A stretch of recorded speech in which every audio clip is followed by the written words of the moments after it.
peel right down, like, we put shaving cream in everybody's hand. I'm like, well, why? Because they're like, shaving? They're like, no, it's just good. Because everybody gets tactile no matter what. Yeah, I'm just like. It's just, this is just what, yeah. Right. No. So, but I think what we can take away from it, right, is everything, okay, and I'm not trying to be like, I should talk about me. As a clinician, not everything I did every day was optimal based on the best practice at that moment, right? I can easily say every day there was something I probably could have done better that would have been better for that client than whatever I chose. So I think it's important to be open too, right? And so this inquiry process can allow you, again, to not take things necessarily as a challenge, but as okay, what's my bias going into this? Maybe this is an opportunity to, let's talk through it and see if, we can improve our protocols or get rid of the protocol and have a better process. And I think as a fieldwork person, I actually want students, and this is probably one of the things that drives me nuts about some of the students now, is they don't challenge your clinical judgment skills Right. at all. They just are taking what you say sometimes at word and at truth. When I take a student, I know that, and I talked with this about Devin, is yes, I'm taking them because I want to make sure that we have practice or not good at practicing. But I also take a student so that they bring ideas to the table that make me go, okay, that's new, I've been doing this for almost 20 years. I've been around a long time. And we all get in our ruts, or we all get in our little things, and I would say we do the same thing with everyone every day, but we have our go-to, your go-to bag and things like that. So having students that are willing to be like, hey, have you tried this? This is what we learned in school, or this is what I've heard about. That's the kind of student I actually want to have. I want them to challenge me to think, why am I doing something that I'm doing? And it shouldn't be a punishment when they do that, as long as it's done Right, so in the most effective way. Because I love that you're saying that. Do you put it out there? Like I think, Stephanie was asking at the very beginning, how do we orient them to the culture or expectations? Do you say that to them? What I say is, that I want you to bring me your skills and ideas. That's one of the reasons. This is a learning opportunity for both of us. Mm-hmm. And so when you have ideas, please present them. And, I would like some justification as to why you heard them or whatever, not just something you pulled off of Pinterest because it looked good and things like that. But I want you to ask me why I'm doing something and question it. Because one, that shows me that you're interested. Yeah. That's the biggest thing I think when students question too, is that shows me that you're attending to what I'm doing and that you're interested in the plan. Yeah. But two, it also shows me that you're using some of your clinical skills to decide to do that. So I usually do tell them up front that please ask questions and question why something is being done. If they said silently, I get concerned about students actually. That's not a good thing. Well, and I think it's good, again, when we talk about this whole process, putting that out there up front. It's like, but also I think to take it a step further, sometimes we go through trainings and then we're afraid to tell people, hey, these are the tools I learned that were helpful to me, and then share with them, hey, if you use the same tools, I think we could communicate more effectively, right? Mm-hmm. That's another good opportunity to say, and to also set boundaries. Like, this doesn't mean that in front of a client, you need to be like, I don't think that's evidence-based practice and there's a better way to do it, right? You need to be very clear with the students, otherwise, inevitably, they're gonna think they're doing what you ask them to, and it's not going to be what you ask them to at all, right? Say, so this is the parameters, and this is how also I think is optimal to do that process. There's gonna be things that I do that maybe are different than how you learned it, and at the end of the day, during this time, this is when we can talk about it, or after each session, we'll have 10 minutes in the car or whatever to kind of debrief, and that would be the time to bring those things to me. I think, again, being very clear and explicit, and then when, not if, when they screw up, you can use this process, but then kind of go back and, kind of paraphrase and then offer this is why I felt uncomfortable in this situation. It wasn't because I didn't want you to inquire, because then they'll interpret it as, well, she just doesn't want me to ask questions, right? But the more you communicate it up front, I think it's really helpful. All right, let me go forward here a little bit. See if there's anything I'm missing, and then we'll maybe go through one more case and then. Talked about this.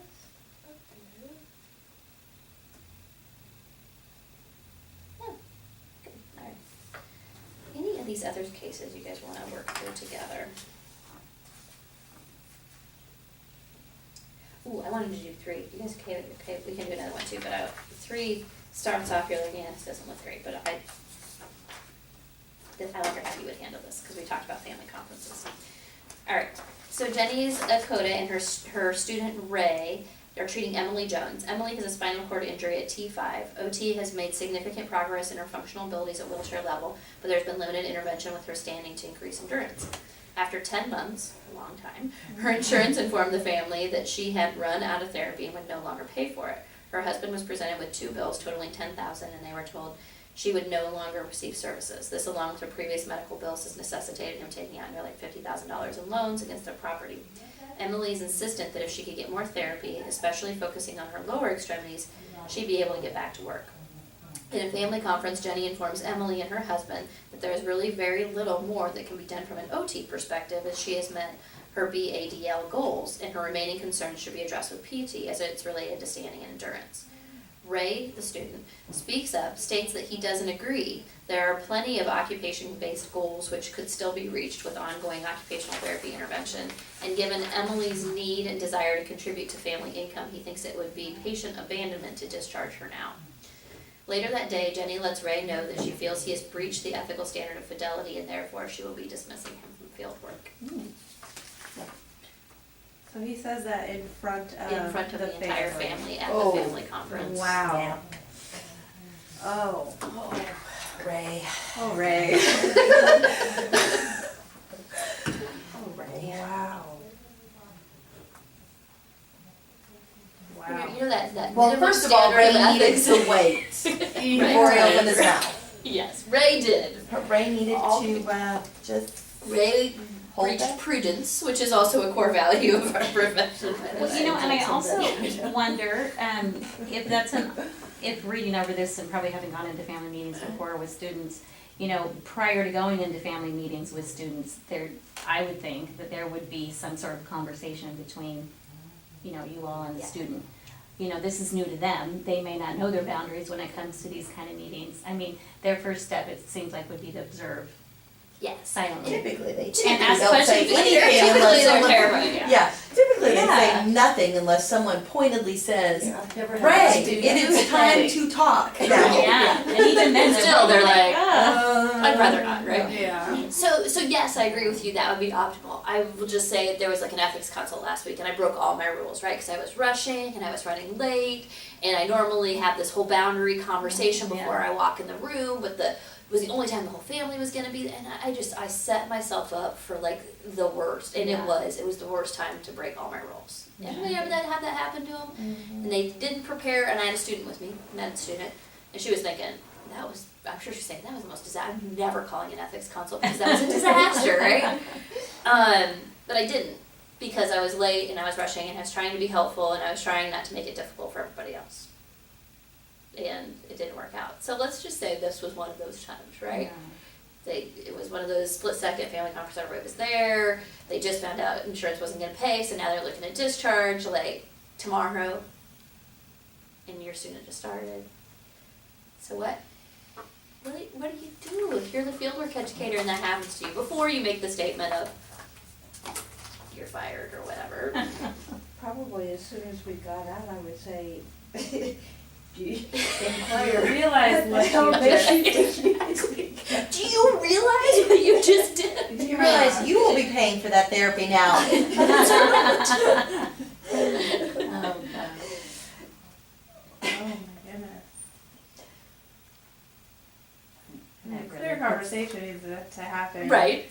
Are Not you at all only- able to, Not only just about what he did, but about the simple fact that you just gave them that false hope, like, we're gonna get more OT, we're gonna get OT, Right. they're gonna be doing all this, and insurance isn't paying for this, and the family is already outstretched this far, and now, Is there You any know it. legitimacy to what Ray said? I know it was hard to see it through the faux pas, which might be the understatement of the. Well, from an occupational therapy standpoint, I mean, they can always work with employment to make the employer to. They could accessible, work, like yeah. work comp type Yeah. of not, I mean, wasn't a work comp injury, but, you know, that type of, Yeah, there might be some Situation. ideals that they could Right. do in standing and things. There might have been some legitimacy. right, Context took all the legitimacy and threw it out the window because it seems irrelevant now, right? right. So let's take away the last statement in that scenario. Would you, as a fieldwork educator in that situation, be able to do anything but dismiss? I mean, I would be calling the academic fieldwork coordinator, maybe saying this isn't gonna work. Could you call and just say, not say anything, but allow the academic fieldwork coordinator to build the third story? Possibly. This might be one of those It would times. be hard, but. It would be hard, but it would be more likely than you inquiring to learn because you want to know his perspective and Yeah, trying to build I the third don't, story. I don't care what his perspective is probably at that Right. point, Yeah. I mean, you'd wanna know, I would think, what was your motivation behind that? Was his intent, where did that come from? Is your intent, you're really trying to help this patient, this family? Does it matter? It does, I think it, Do you think it I does? think it always matters, Well, because, that's good. You're better. because when you're a student, you're a student, you know? Right, yeah, You're yeah. a student, you know, you don't know what to do always, and you are learning, and you are gonna blow it big time, and that's why you have a teacher, you know, so, Right. yeah, what are your motivations, you know, behind that, and what's your intent? I always think intent is important. See, because when I read that, I think the intent was probably good. Like, Yeah, he I think probably, his I think his intent was intent good. was, I mean, because I see this with students all the time. I want to save the world. Yeah. Everybody can benefit from OT, and I'm pretty sure as long as I get my hands Yes, on them, everyone can, I'm gonna fix them, right? Yeah. That's a lot Right. of the students think as Yeah. soon as their first day of fieldwork. Who does it care?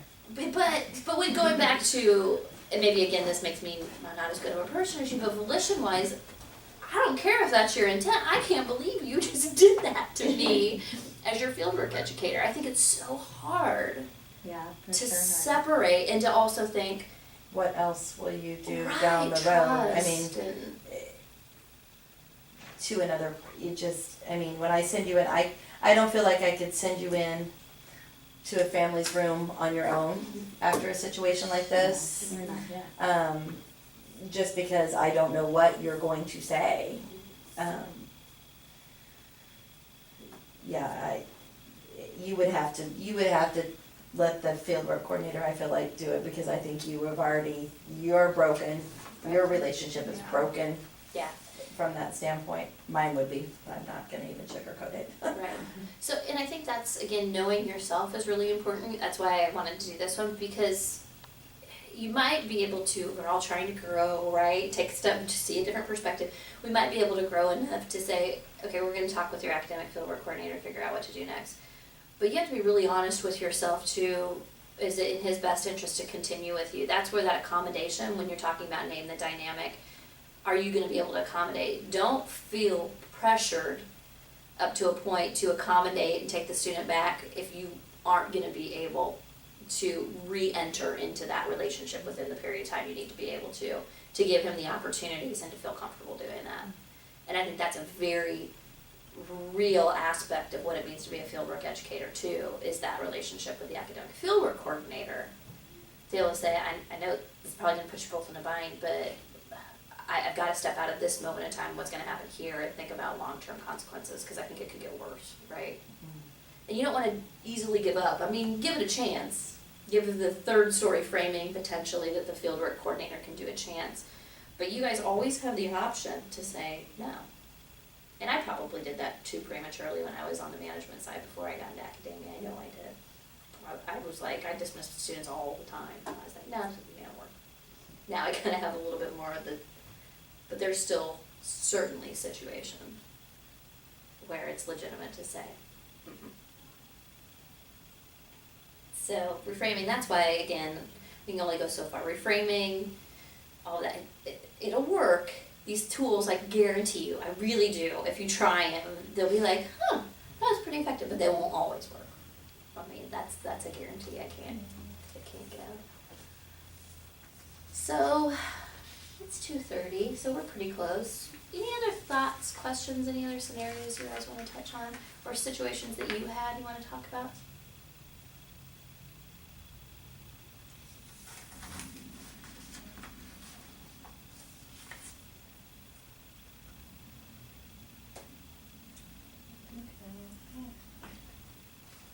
I had a situation where, and like you said, words sometimes just come out. And my student, she did not mean to say it, and thank the good Lord, the patient we were working with, his mom, it was boy, she didn't even bat an eye. I almost fell on the floor. But same little boy that brought up the Asylum Tree Point. She's sitting there, and the mom's telling us she's having issues with getting the schools on board to actually accommodate him for therapy services. And we've been trying to help her through that. And she goes, I just don't understand that the teacher wants him to come in and expects him to come in and hang up his backpack on a certain hook, hang up his coat, get this out, get that, and she will not help him. And she gets so mad at him and frustrated because he doesn't understand. And the mom was going to say, that's hard enough for, just an average child. And the student interrupted, and she goes, normal. The normal child. And I was like, oh my gosh. But yeah, but I think, I threw up a little bit. I was like, because to me, saying that to the mom, right, she could have easily. right. So let me ask you this, like, based on what you learned today, because that does make us like really uncomfortable sometimes as clinicians. What would have been your first inclination at that time? Is to correct the student probably or later? It crossed my mind. I was Right. like, oh gosh, do I make, how do I, Right. Or make, even later, like Yeah. even if you're like calm down and left head. yeah. Knowing what you know now about like behavior change and everything, how might you change it differently when you sit down and talk to the student later about that You said, interaction? how do you feel like that session went today? Right. With him. How Right. do you feel? But she actually brought it up to me Oh, because she she did? was actually mortified when she realized what she said. Like Right. after she said it, Uh-huh. I could tell on her face. She's like, "Oh, I did not mean to say it like that. Is not what I was meaning." Sure. And she said, I feel so bad about that. So luckily, there wasn't this big Blow up, blow right? up Yeah. or Yeah. anything.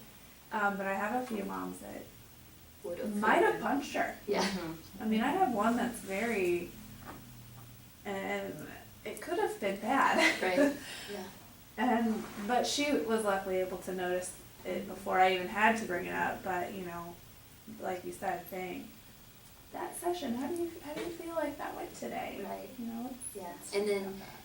I think again offering it in that format when instead of telling them, it's just like anything, right? If you tell a student the answer, they're not going to remember the answer. Yeah. But if you have them walk through it and come to their own realization, she had an emotional reaction, which is what you actually want, which is sometimes hard as a fieldwork educator to allow that to happen, where they have an emotional connection with something happened, and so that usually means something bad happened, and allow that to happen because that's what they learn from.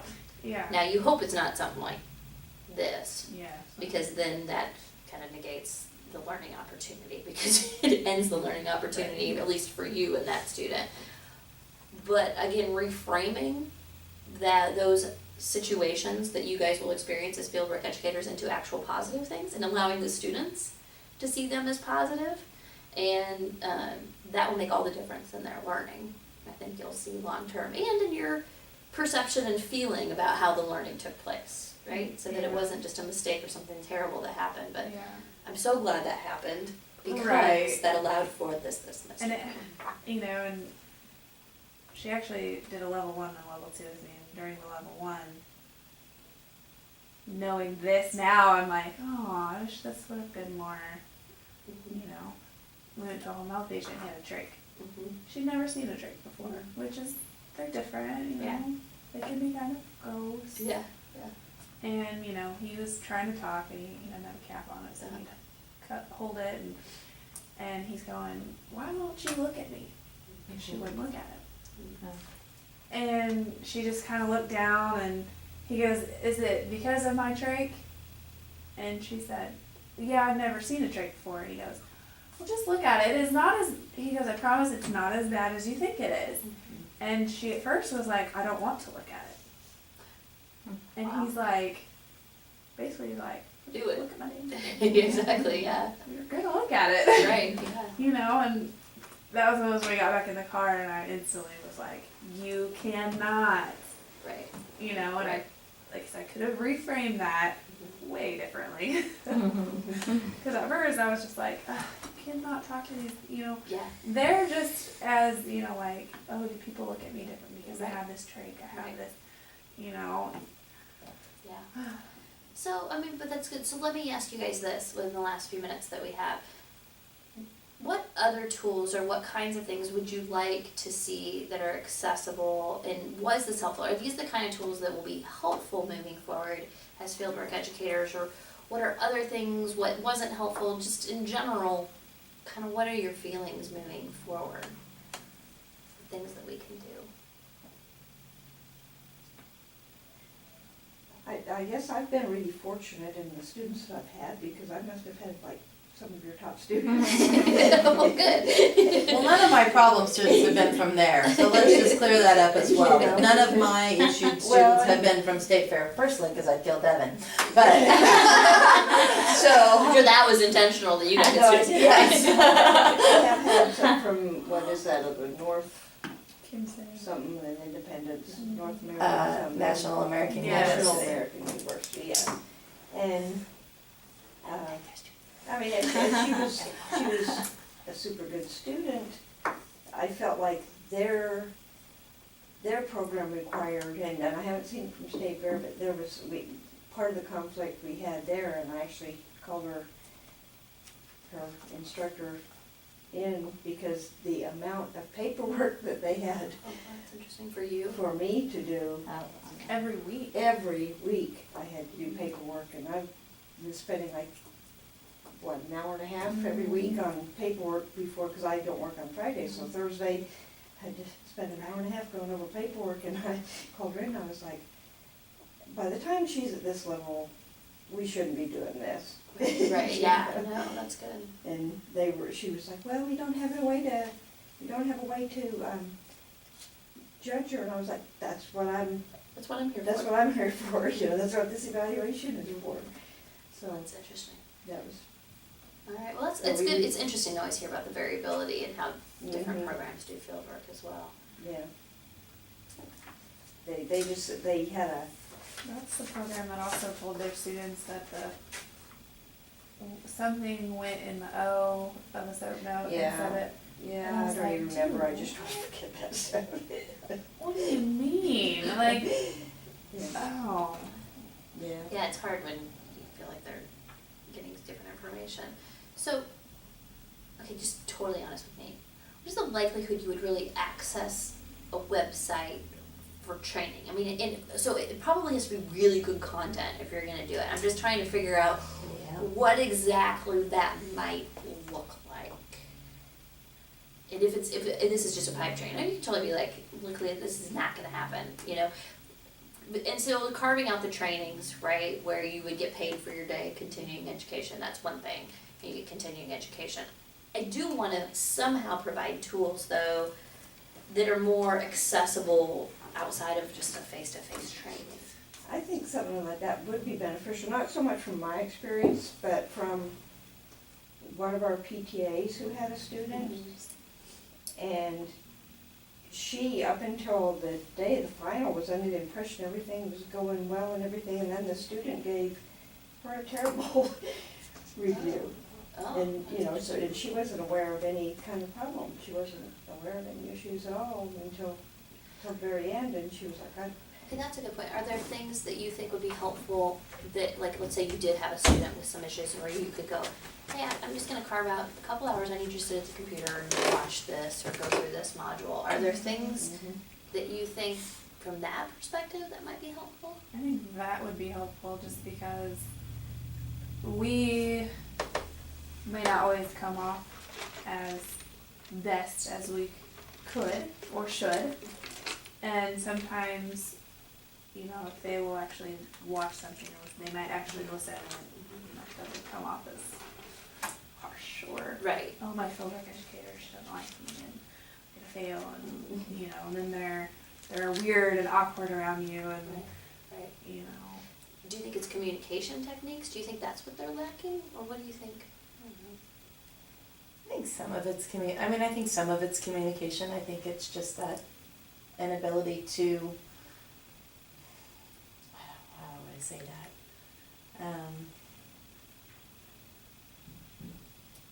To tell you what they need too, you know, even when you ask them, what can I do to I think help some of you them get through feel this? intimidated to, yeah, you to know, ask for help. To ask for help and to, you know. I know for a while, I had some difficulty with trying to determine whether it was a lack of the student's knowledge or a lack of the classroom content with some of the students that I was getting. I'm like, because things that I thought that should have been being taught, Right. you know, I didn't know whether it was. Right. I mean, you can hand me your course syllabus and you can say, these are the classes that they've had, Right. but that doesn't necessarily mean I know kind of the content, you know, okay, yeah, you taught early childhood development, okay, super, they had, you know, phys, diz, and, you know, something, but, so then it's like, okay, how do I determine which of this is the student not paying attention Right. to, especially when I know some of the instructors and stuff, I'm like, I got a pretty good idea that was, taught. I mean, A lot, yeah. and being in peds, let's face it, peds a lot of times gets the least amount of attention in school. I mean, I know that back 20 years ago when I went to school, that it was not. So, but some of the stuff I'm asking of students is not necessarily peds related. It's general rehab development that then you can in turn apply to peds. I don't necessarily need you to tell me the peds specific portion of it, but can you, so then you're trying to discern out, why does that student not know this? Do they not know it because of this, and they not know? So then when you're asking them to find out that information or whatever, oh, we weren't, we weren't taught that in school, or we weren't, let me check on that, let me find that out for you.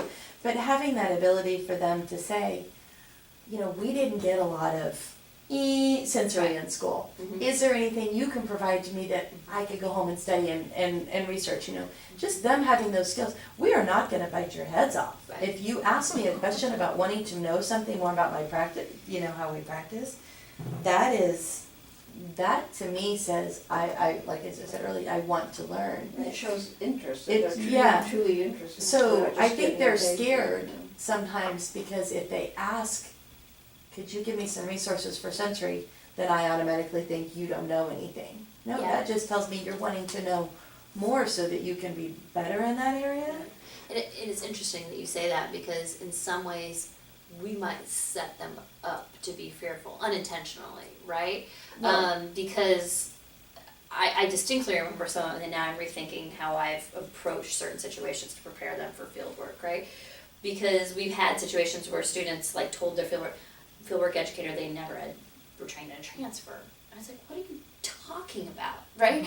Every week in lab when Yeah. we did this, what do you mean What do you think never that did? was What did when you we were think moving that person Right. from here to there? Right. So we've been, we were like, we probably put the fear of God in them to say, I don't want to hear from your fieldwork educators that you just want to learn this. So I think that we need to do a better job of reframing how we set them up for how they ask questions Yeah. too, and not scare them away Yeah. in certain ways unintentionally. So that's Well, what we usually do. what I do with mine, like when I first meet them, we'll go and just see, first I don't ever let them transfer, but I ask them, how comfortable are you with doing a transfer? Right. And most of them are, like, they'll say, I'm not at all. Right, yeah. You know, that scares me to death. Right, yeah. You know, and some of them are like, that's pretty good, I was really good at that. Yeah. and I just kind of go It's from there. interesting, the variability too. Do you guys go over, this is kind of off No, that that's good. topic. Do you guys go over a lot of blood pressure? No, Okay. we don't, I mean, they do it in lab and Vistas, but I wouldn't, Stephanie now does have them learn how to take blood pressures and Okay. do all of that, so I think there's more of it than there used to be. That's good. 'Cause Um, we do it a lot. home At health home you health, do I it. have to do it on every patient.